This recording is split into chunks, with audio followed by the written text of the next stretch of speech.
नमस्कार, मैं भूपेन साहू। आप देख रहे हैं प्रखर टीवी। प्रखर टीवी में आप देश दुनिया के साथ राज्य और धमतरी जिले के प्रमुख खबरों को हम आप तक पहुंचाते हैं। आइए जानते हैं कि इस वक्त की क्या खास खबर है।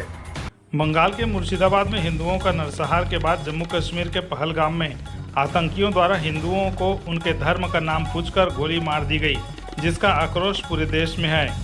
मुस्लिम आतंकवादियों द्वारा किए गए घृणित कार्य के लिए विश्व हिंदू परिषद बजरंग दल धमतरी इसकी कड़ी भर्त्सना जाहिर किया है। इस संबंध में विश्व हिंदू परिषद बजरंग दल धमतरी द्वारा रविवार शाम घड़ी चौक में हल्ला बोल धरना प्रदर्शन का कार्यक्रम रखा गया था, जिसमें समस्त हिंदू समाज, हिंदू संगठन, सर्व हिंदू समाज, हिंदू व्यापारी सहित नगर वासियों ने हिस्सा लिया। इस दौरान पाकिस्तानी झंडे को सड़क पर बिछाकर उसको रौंदा गया और मुस्लिम आतंकवाद के खिलाफ जमकर नारेबाजी की गई। कड़ी से कड़ी कार्रवाई की मांग की गई।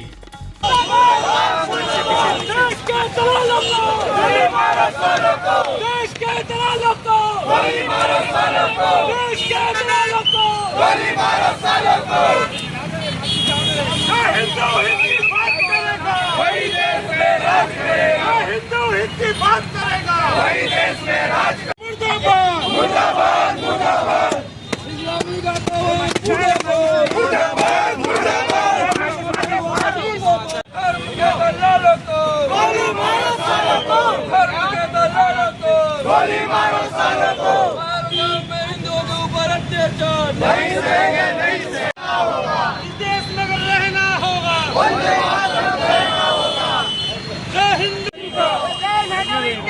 राज करेगा देश में, राज करेगा भारत माता की। पाकिस्तान मुर्दाबाद, पाकिस्तान मुर्दाबाद, मुर्दाबाद मुर्दाबाद। देश के दलालों को गोली मारो सालों को, देश के दलालों को गोली मारो सालों को। उल्लू का नकाजी का देश अमीर सिपाही का, उल्लू का नकाजी का देश अमीर सिपाही का। आज पाकिस्तान और इस्लामिक आतंकवाद का विरोध करने के लिए कार्यक्रम रखा गया था हल्ला बोल। हम सब ने देखा है, अभी कुछ दिन पहले पश्चिम बंगाल के मुर्शिदाबाद में हिंदुओं के साथ नरसंहार किया गया, उनको उनके घरों से भगाया गया।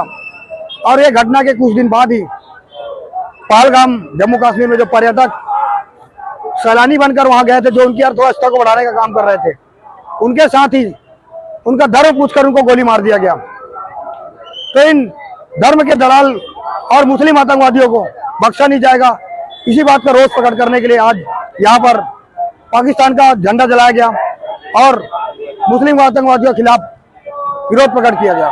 सरकार से क्या मांग करेंगे? सरकार से हम ये मांग करते हैं कि सबसे पहले भारत को हिंदू राष्ट्र घोषित करे। ये सभी सदनों से पास होकर आधिकारिक तौर पर भारत को हिंदू राष्ट्र घोषित किया जाए, क्योंकि भारत हिंदुओं का है। जो लोग मुसलमान थे, उनके पूर्वजों ने अपने हिस्से का जमीन ले लिया है।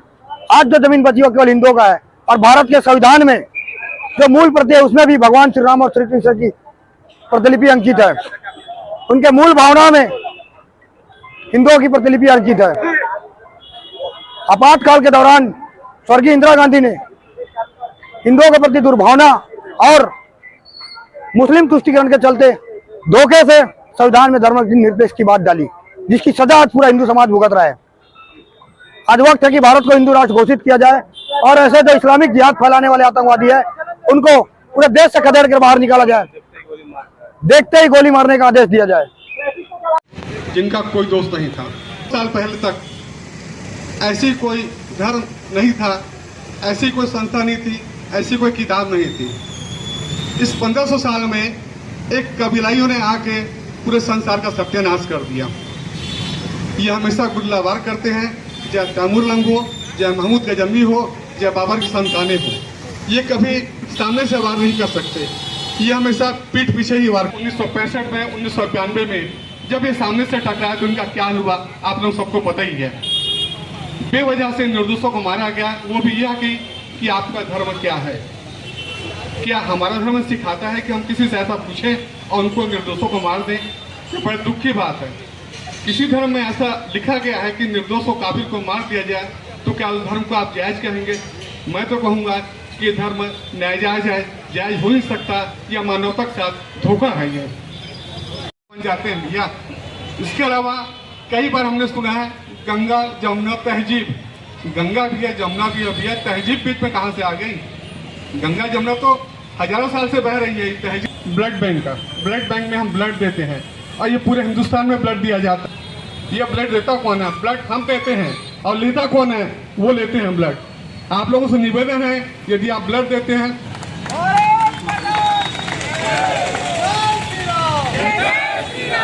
ये खून नहीं देते हैं, ये खून देते हैं और खून पीते हैं।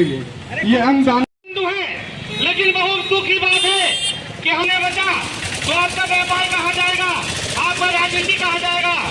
इसलिए ये बटने का समय नहीं है। जो भी बटे हैं वो कटे हैं, एक होने का है और सेफ होने का है। आप सभी लोगों से मैं आह्वान करता हूँ, मैं आग्रह करता हूँ कि ऐसे सब समय में, ऐसे घड़ी में आप सभी एकजुट होकर, एक साथ होकर देश के साथ खड़ा होए और अपना सनातनी होने का परिचय दे और भारत माता के सेवा में अपने तन मन समर्पित करने का अवसर प्रदान करे। साथियों, आज बहुत ही दुख की बात है कि आज पूरे देश में जम्मू कश्मीर हो, चाहे वो नागपुर हो, चाहे वो झारखंड हो, आज जहाँ भी लोग बट जा रहे हैं वहाँ पे लोग काटे जा रहे हैं। आज आप सोच रहे हैं कि आज हमारे एरिया में आज कुछ नहीं हुआ है, तो आप समझिए आज से हिंदुस्तान से चीन कितना दूर है। हिंदुस्तान से चाइना बहुत हजारों किलोमीटर की दूरी में है, लेकिन जब वहाँ कोरोना शुरुआत हुआ तो भारत के कोने कोने में, भारत के गांव में कोरोना पहुंच गई।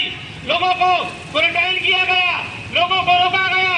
तो ये जो बीमारी है ये बहुत खतरनाक बीमारी है। साथियों, अगर आप सभी एक नहीं हुए, आप सभी एक मंच में नहीं आए, आप सभी अपने सनातनी का परिचय नहीं दिए, तो कल वो जम्मू कश्मीर में हुआ है, कल वो नागपुर में हुआ है, कल वो झारखंड में हुआ है और आपके कल धमतरी में होते भी देर नहीं लगेगा।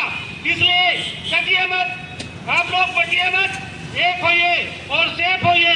इस धरती है कि देश के भीतर बंगाल के मुर्शिदाबाद में हिंदुओं का नरसंहार किया गया। उसके बाद अभी 22 अप्रैल को हिंदुओं को उनके धर्म पूछकर पहलगांव में निर्मम हत्या की गई। हम हिंदुओं के देश में ये अल्पसंख्यकों के द्वारा ऐसा कृत्य किया जाता है, बहुत ही दुख की बात है। हम अपने ही देश में हम सेव नहीं हैं और हम दूसरों के द्वारा मारे जाते हैं, जिसका मैं भरसक निंदा करती हूँ और आक्रोश एवं गम से पूरे देश में है। मुस्लिम आतंकवादियों द्वारा किए गए इस घृणित कार्य की जितनी भी निंदा की जाए वो कम है। अपनी बात जो विभिन्न विषय में जो रखे जा रहे हैं, क्यों रखना पड़ रहा है? एक सोचनीय प्रश्न है, आखिर यह स्थिति निर्मित क्यों होता है? भारत देश, हिंदुस्तान हिंदुओं का है, किसी की बात का नहीं है। आप सभी को मालूम है, हमारा जो भारत देश है धर्म के आधार में विभाजन हुआ है।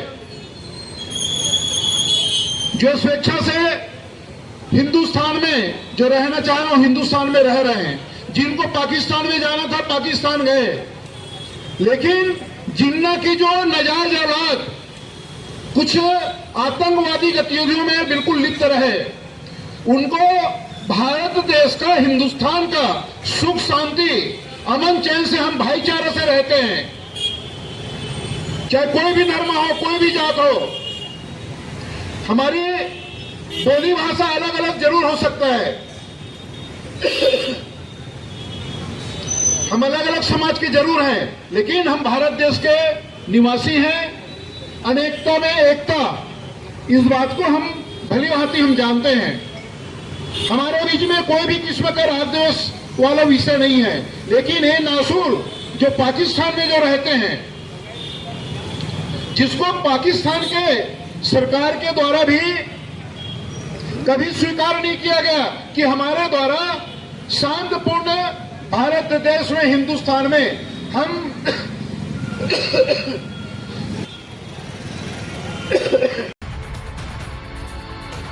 जो लास्ट प्रकृति हुई। तो ये थी अब तक की खबरें। आगे की खबरों के लिए बने रहिए।